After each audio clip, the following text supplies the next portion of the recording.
오늘 창세기 3장 20절 말씀을 바탕으로 생명을 품는 가정이라는 제목으로 말씀의 은혜를 나누도록 하겠습니다. 죄송하지만 제가 물 한 잔만 마시겠습니다.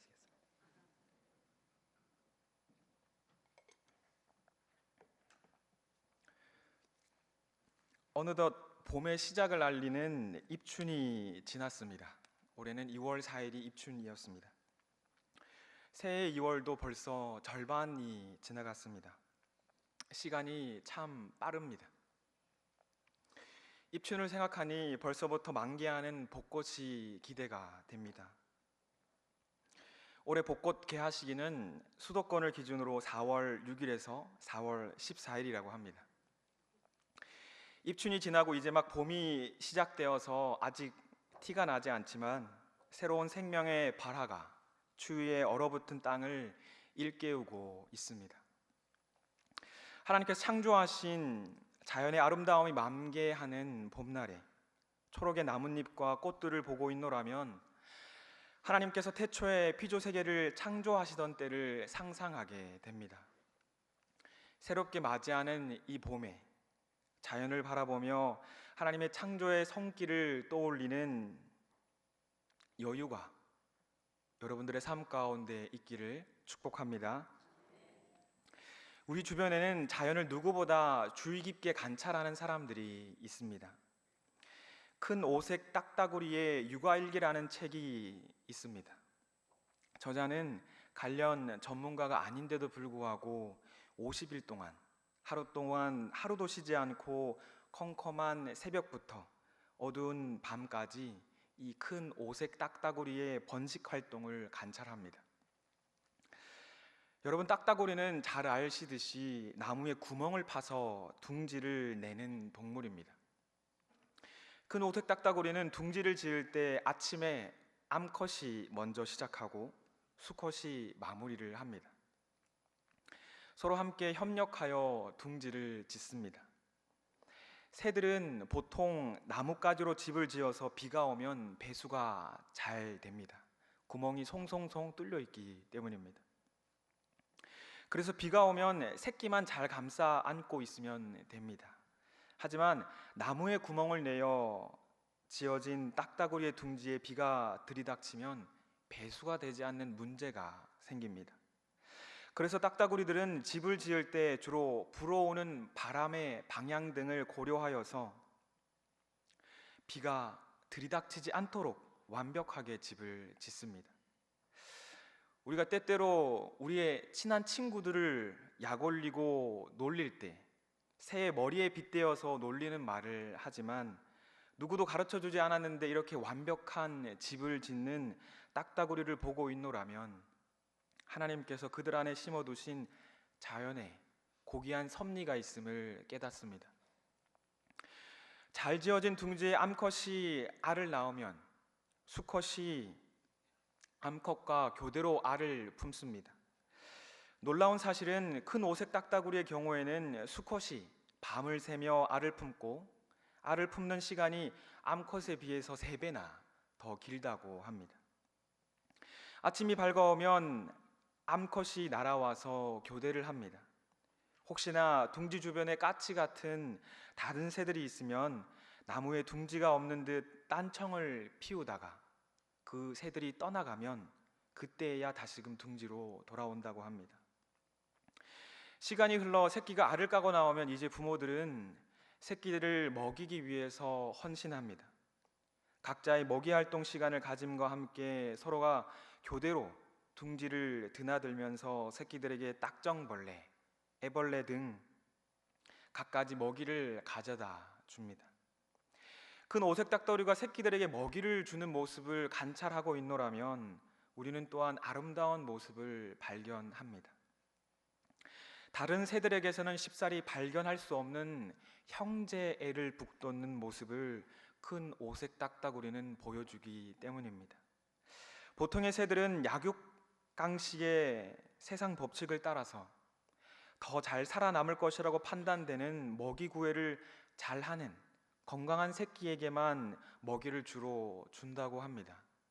하지만 큰 오색 딱따구리 부모들은 철저하게 질서를 지켜서 먹이를 줍니다. 첫째가 먹으면 다음엔 둘째에게, 둘째가 먹으면 다음엔 셋째에게, 그렇게 차례대로 먹이를 먹입니다. 혹여나 순서를 어기는 새끼가 있다면 부모는 단호하게 먹이를 주지 않습니다.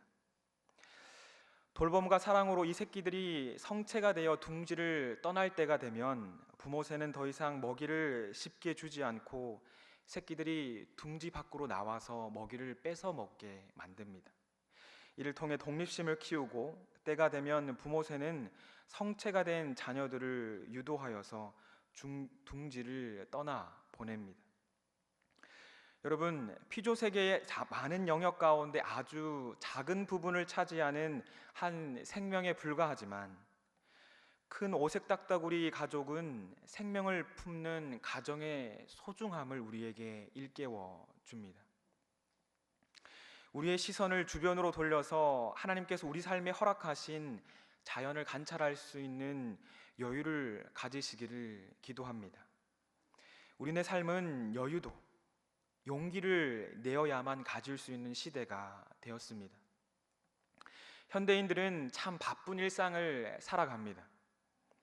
문명이 발달하고 다양한 도구와 기계들이 있고 심지어 로봇과 AI까지 사용하는 시대이지만 아이러니하게도 현대인들의 일상은 더 복잡해지고 바빠져만 가고 있습니다. 단시간 내에 최대한의 이익을 도출하는 것에만 세상의 초점이 맞추어져 있습니다. 이러한 시각은 자연 가운데서 하나님의 창조 섭리를 발견하기보다는 자연을 그저 우리의 이익을 위한 도구로만 바라보게 만듭니다. 우리네 가정의 상황도 이와 별반 다르지 않습니다. 대한민국 통계청에서 관리하는 나라 지표집을 살펴보면 가장 최근에 집계된 2023년 맞벌이 가구 비율이 48.2%로 가구의 절반이 맞벌이를 하고 있음을 알 수 있습니다. 남편 외벌이에서 부부 맞벌이로 한국의 사회적 문법이 변해가고 있습니다. 맞벌이 부부가 늘어나는 사실에는 다양한 요소들이 영향을 주었습니다. 1990년대에 들어서 여성들의 고등교육 진학률이 높아서 여성의 취업률이 높아진 점, 또한 크게는 과거와는 달라진 물가와 주거비 부담 등 경제적 압박이 무엇보다도 주요한 요인으로 꼽힙니다. 맞벌이를 하지 않으면 사실상 가게를 유지하는 것이 쉽지 않습니다.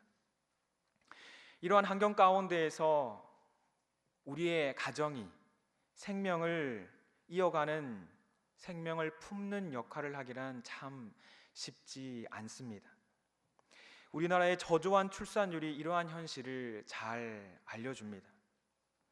요즘 자라는 아이들도 이전 세대와는 많이 다른 삶을 살아갑니다.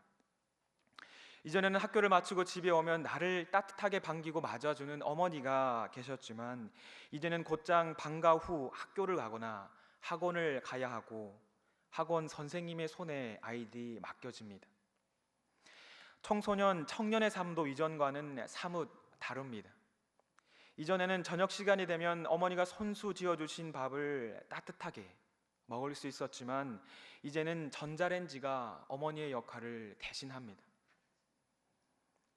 냉장고에 차갑게 식혀진 반찬과 햇반을 전자레인지에 데워 먹고 이마저도 여의치 않다면 편의점에서 우리 혜자 선생님의 혜자 도시락을 전자레인지에 돌려 먹는 일이 다반사입니다.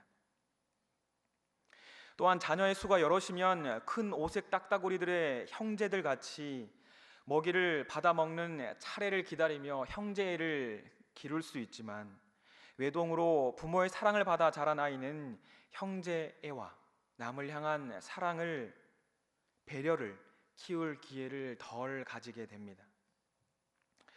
진은영 시인이 지은 가족이라는 제목의 시는 이러한 우리의 삶의 현실을 잘 꼬집고 있습니다. 시를 한번 띄워주시면 제가 읽어보도록 하겠습니다. 밖에선 그토록 빛나고 아름다운 것, 집에만 가져가면 꽃들이 화분이 다 죽었다.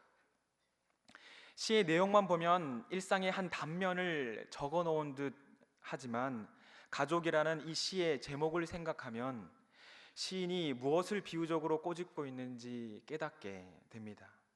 가족 공동체를 이루어 산다는 것이 참으로 쉽지가 않습니다. 부부 관계가 그러하고 자식과 부모의 관계가 그러하고 형제 간의 관계가 그러합니다. 때때로 함께 살지 않는 남이 더 편하게 느껴지기도 합니다. 그만큼 위기의 가정들이 늘어나고 있습니다. 가족의 생계를 위해 일터에 나갔다 지친 몸을 이끌고 가정에 돌아온 내가 마주하는 것은 환영과 환대가 아닌 왜 이제 왔느냐, 나랑 얘기도 할 여유가 없는 하는 핀잔이거나 깜깜한 불 꺼진 거실에 각자의 방에 들어가 있는 무관심일 때가 많습니다. 여느 젊은 부부 사이에는 큰 오색 딱따구리 부부와 같이 협력하고 배려하기보다는 내가 더 집안일을 많이 하고 있지 않냐, 쓰레기는 누가 가져다 버리냐, 어찌 보면 참 작은 일로 다툼이 일어나기도 합니다. 우리들의 마음에 여유가 없기 때문입니다. 충분한 쉼을 가지지 못하기 때문입니다. 자녀를 위해서 자존심을 내려놓으면서까지 직장에서 버티고 있지만 집에와 마주하는 현실은 나를 위해 부모가 해준 게 뭐가 있냐, 낳으면 책임져야 하는 것이 아니냐는 방황하는 사춘기 소년 소녀의 철없는 분풀이일 때도 많습니다. 마음이 참 아프고 쓰라립니다. 평균적으로 3가정 가운데 1가정이 이혼을 한다고 합니다. 이러한 가정의 위기가 곧 청소년의 위기로 이어지고 있습니다.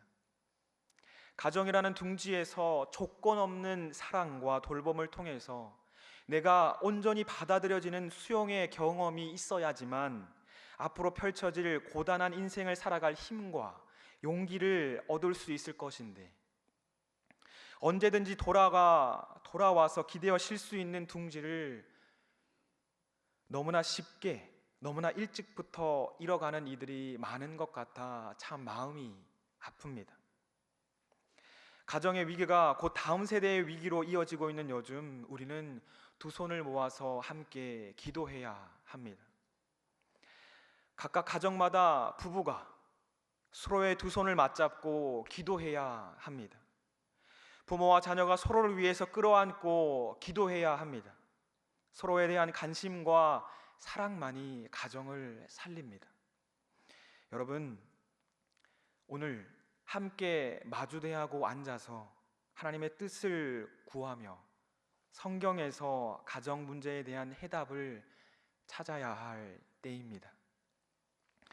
오늘 우리에게 주어진 본문 말씀 창세기 3장 20절을 함께 읽어보겠습니다.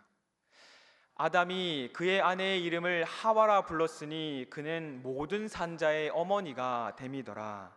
아멘. 여러분, 오늘 우리에게 주어진 본문 말씀은 아담이 자신의 아내에게 이름을 지어주는 대목입니다. 참으로 아름다운 순간입니다. 인간사에 있어서 가장 아름다운 첫 순간이라고 할 수 있습니다. 창세기 3장 20절 이전까지 하와는 그저 여자라고만 불리고 있을 뿐 지금껏 한 번도 그의 이름을 가진 적이 없었습니다. 우리는 이름을 지음받을 때 비로소 특별한 존재가 됩니다. 세상에 단 하나밖에 없는 존재가 되는 것입니다. 하와라고 하는 발음은 히브리어에서 삶과 목숨을 떠올리게 하는 히브리 낱말과 발음이 비슷합니다. 아담은 하와에게 당신은 나에게 생명과 같은 존재입니다 라고 고백하는 것입니다. 여러분, 하와의 이름을 지어줌으로써 아담은 비로소 성장을 경험합니다. 녹록치 않은 삶의 현실을 헤쳐나가야 하는 이 시기에 아담은 자신의 동반자에게서 희망을 발견합니다. 아담과 하와가 지금 어떠한 상황 가운데 있습니까, 여러분? 바로 에덴 동산에서 쫓겨나는 상황입니다.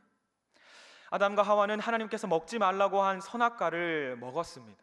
하나님 앞에 죄를 짓고 하나님과의 관계가 깨어졌습니다. 죄의 결과는 하나님의 낯을 피하고 하나님 앞에 자신들의 벌거벗음을 드러내기 싫어하는 수치심이었습니다. 그렇게 하나님의 낯을 피하여 숨어있는 아담에게 하나님은 말을 건네십니다. 찾아와 말씀하십니다. 누가 너의 벗었음을 내게 알렸느냐? 내가 너에게 먹지 말라 명한 그 나무의 열매를 내가 먹었더냐? 그러자 아담은 대답합니다. 하나님이 나에게 주셔서 함께 있게 한 여자, 그가 그 나무 열매를 내게 주므로 내가 먹었나이다. 여러분, 아직 성숙하지 못했던 아담의 대답입니다. 관계의 깨어짐과 아픔을 이제 막 처음 겪은 아담의 대답입니다. 여자가 주었더라도 결국 그 열매를 먹은 것은 자신이지만 성숙하지 못했던 아담은 자신의 죄책을, 그 책임을 온전히 짊어지기보다는 자신의 잘못의 탓을 하나님과 여자의 탓으로 돌립니다. 책임감이라고는 볼 수 없습니다. 결국 하나님은 아담과 하와에게 삶의 쓰라린 고통을 허락하십니다. 우리 창세기 3장 16절과 17절 말씀을 함께 보겠습니다. 또 여자에게 이르시되 내가 내게 임신하는 고통을 크게 더하리니 내가 수고하고 자식을 낳을 것이며 너는 남편을 원하고 남편은 너를 다스릴 것이니라 하시고, 아담에게 이르시되 내가 내 아내의 말을 듣고 내가 내게 먹지 말라 한 나무의 열매를 먹었은즉 땅은 너로 말미암아 저주를 받고 너는 내 평생에 수고하여야 그 소산을 먹으리라. 여러분, 17절 말씀에서 하나님은 아담에게 분명히 말씀하십니다. 내가 너의 아내의 말로 열매를 먹었다곤 하나 땅은 너로 말미암아서 저주를 받는다. 너의 잘못은 너가 온전히 짊어져야 함을 깨달으라는 하나님의 따끔한 말씀입니다. 여러분, 오늘 가정을 지키는 것과 관련하여서 하나님의 말씀이 우리에게 알려주는 첫 번째 교훈입니다. 우리 함께 따라 읽도록 하겠습니다. 내 탓으로 여겨야 합니다. 다시 한번 읽겠습니다. 내 탓으로 여겨야 합니다. 여러분, 우리의 인생 가운데서 남 탓해서 성공하는 사람, 남 탓해서 좋은 것 하나도 없습니다. 여러분, 우리 인간은 자신의 실수와 잘못을 온전히 인정할 때야 비로소 성숙하고 성장합니다. 미국의 저명한 정신과 의사 스카펙은 그의 책 아직도 가야 할 길에서 성공한 사람들이 가지는 4가지 습관에 대해서 언급합니다. 첫째, 즐거운 일보다 해야 할 일을 먼저 하는 것. 둘째, 책임감을 가지는 것. 셋째, 진리에 헌신하는 것. 넷째, 포기를 통해서 삶의 균형을 잡는 것. 여러분, 스카펙이 언급한 이 4가지 습관 가운데 두 번째가 바로 책임감입니다. 여러분, 생명을 잉태하고 품는 둥지라고 한다면 우리의 가정은 남 탓을 하지 않는 것을 넘어서서 내 배우자, 내 부모님, 나의 자식의 잘못까지도 나의 잘못으로 받아들이고 수용해 주는 곳이 되어야 합니다.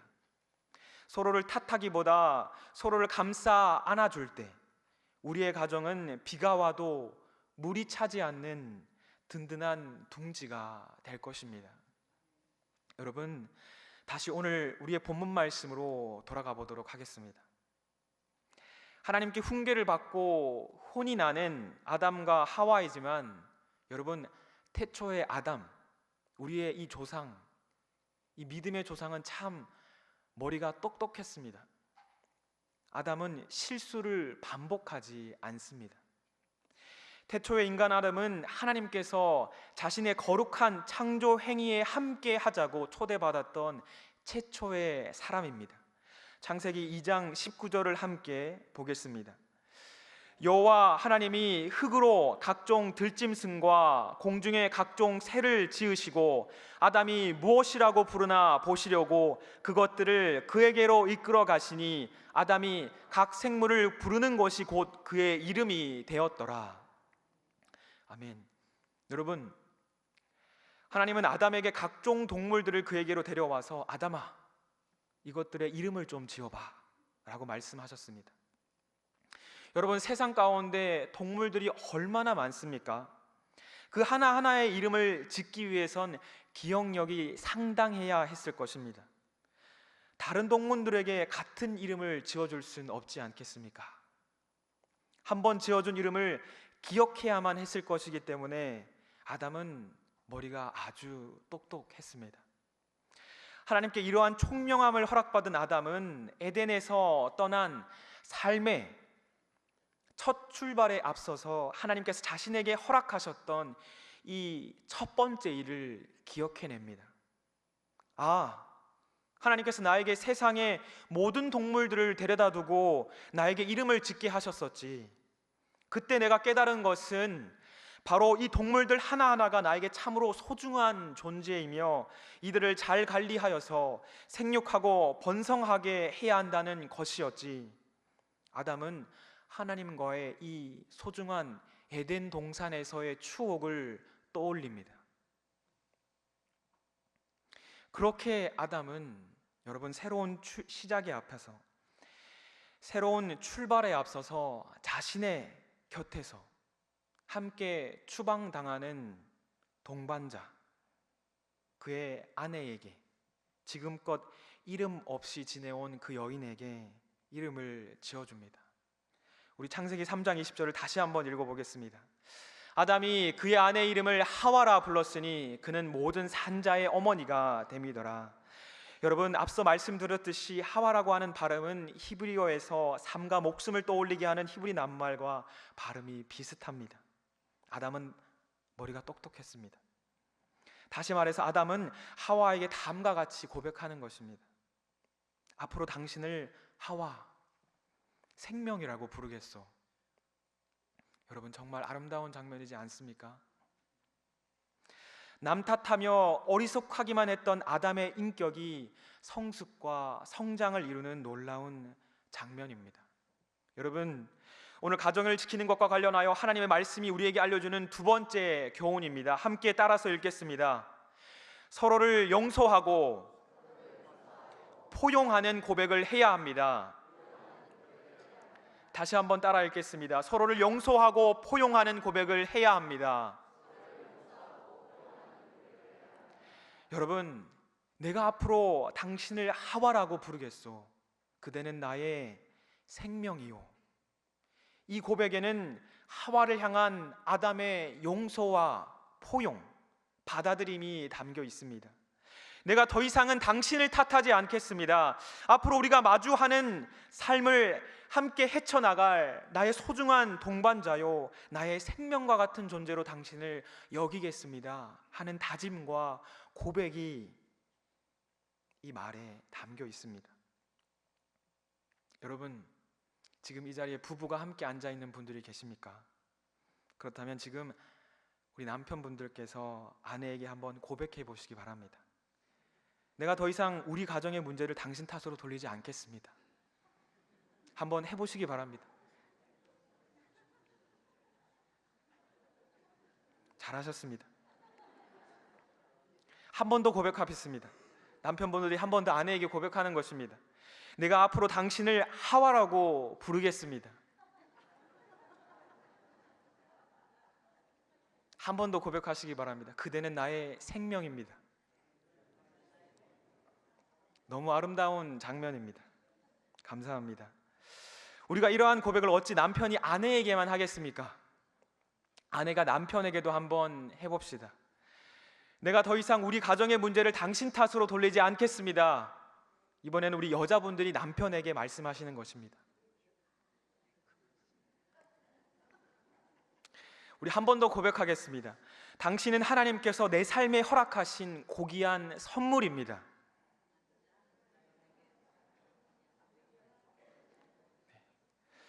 오늘 부부가 따로 떨어져서 앉으신 분이 계시다면 꼭 마치고 돌아갈 때 손을 꼭 붙드시고 이 고백을 서로에게 하시기 바랍니다. 네. 여러분, 이러한 고백을 서로에게 자주 하시기 바랍니다. 부부 사이에서뿐만 아니라 부모님이 자녀에게도, 자녀가 부모님에게도 당신은 나의 생명입니다. 당신은 하나님께서 내 삶에 허락하신 고귀한 선물입니다. 당신의 희생과 헌신이 있기에 내가 지금까지 이리 살아갈 수 있습니다.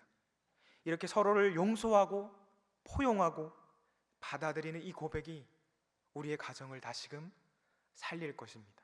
우리의 가정을 지킬 것입니다. 여러분, 이제 말씀을 정리하겠습니다. 설 명절을 앞둔 이 주일 저녁 어떤 말씀을 전해야 할까 고민했습니다. 집을 떠난 자들이 부모님을 찾아가고 온 가족이 함께 모이는 이 자리이니 가족에 대한 말씀을 전해야겠다 생각이 들었습니다. 여러분, 사람은 누구나 실수합니다. 하와는 아담에게 선악과를 주었고 아담은 자신의 죄책을 하와에게 떠넘기려 하였습니다. 이렇게 서로에게 죄를 전가하고 탓하는 관계는 지속할 수 없습니다. 가정의 문제를 내 탓으로 받아들이는 성숙함이 필요합니다. 가정의 문제는 나의 책임으로 돌리고 이러한 상황 가운데에서도 나를 떠나지 않고 함께 하는 가족에게서 우리는 희망을 발견해야 합니다. 여러분의 가족이 어떠한 잘못을 했다고 하더라도 용서하고 받아들이시기 바랍니다. 그가 그러한 잘못을 행할 수밖에 없었던 가정의 문제를 내 탓으로 받아들이시기 바랍니다. 다시금 그에게 당신은 나에게 소중한 존재라고 고백하시기 바랍니다. 남 탓에서 내 탓으로의 전환과 당신은 나에게 여전히 소중한 존재이며 하나님께서 허락하신 고귀한 선물이라는 이 고백을 통해서 우리 가정 내에 용서와 포용이 회복될 줄로 믿습니다.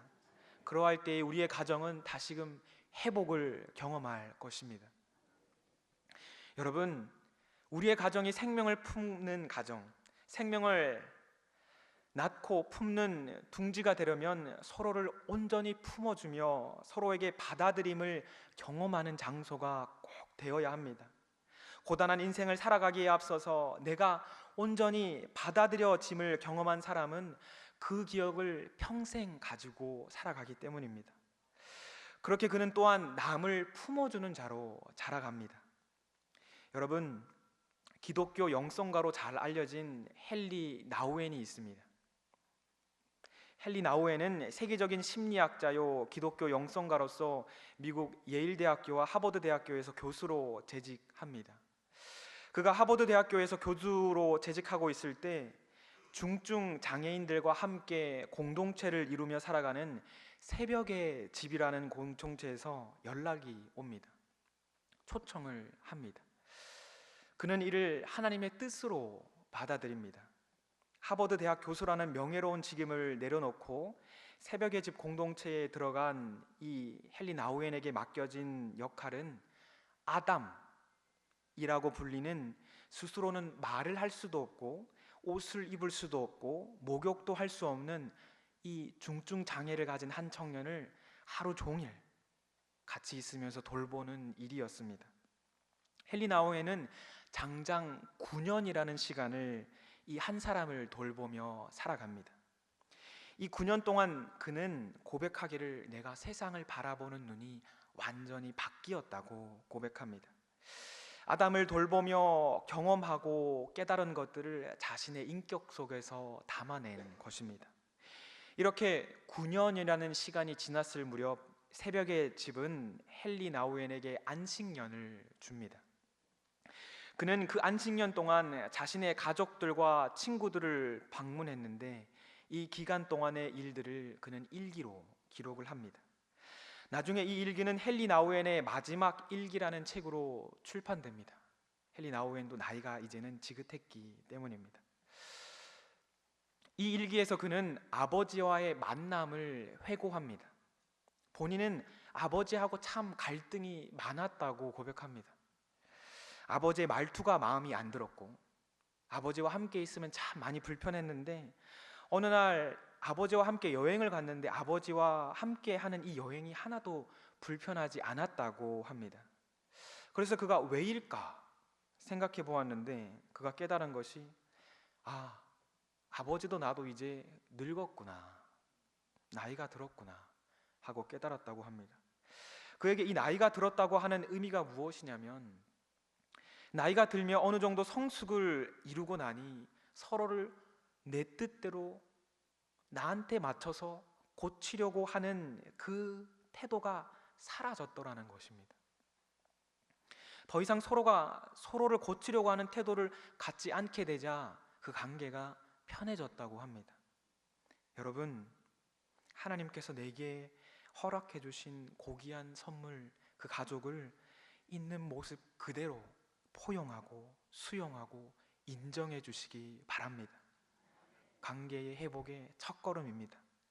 그들이 발을 딛고 설 수 있는 장소, 그들이 정말 있는 모습 그대로 발을 딛고 설 수 있는 그 장소가 되어주시기 바랍니다.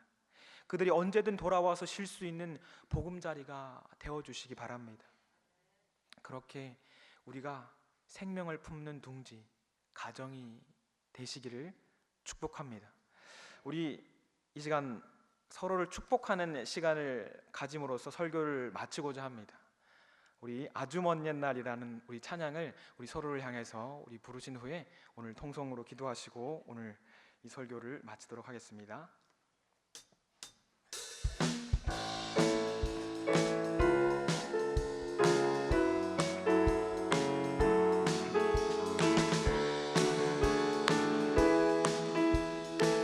아주 먼 옛날, 아주 먼 옛날 하늘에서는 당신을 향한 계획이 있었죠. 하나님께서 알아보시며 좋았더라고 말씀하셨네. 이 세상 그 무엇보다 귀하게 나의 손으로 창조하였노라.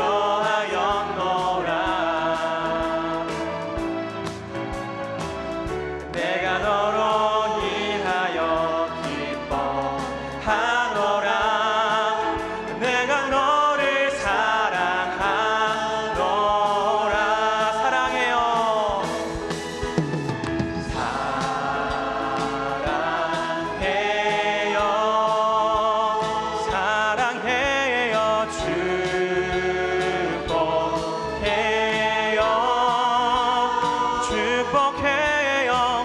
당신의 마음에 우리의 사랑을 드려요. 다시 한 번 더 부릅니다. 아주 먼 옛날, 아주 먼 옛날 하늘에서는 당신을 향한 계획이 있었죠.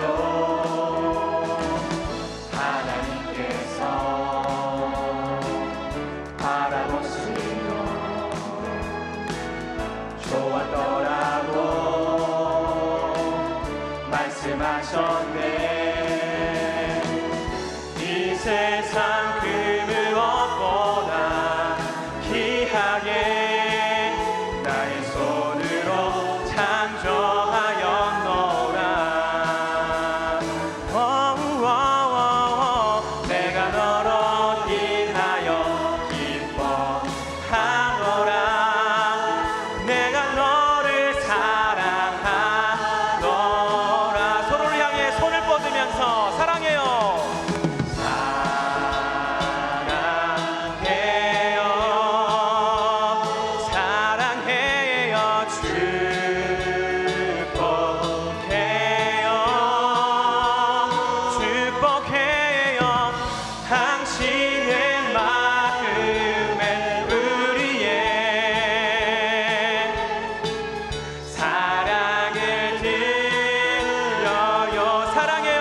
마지막으로 고백합니다.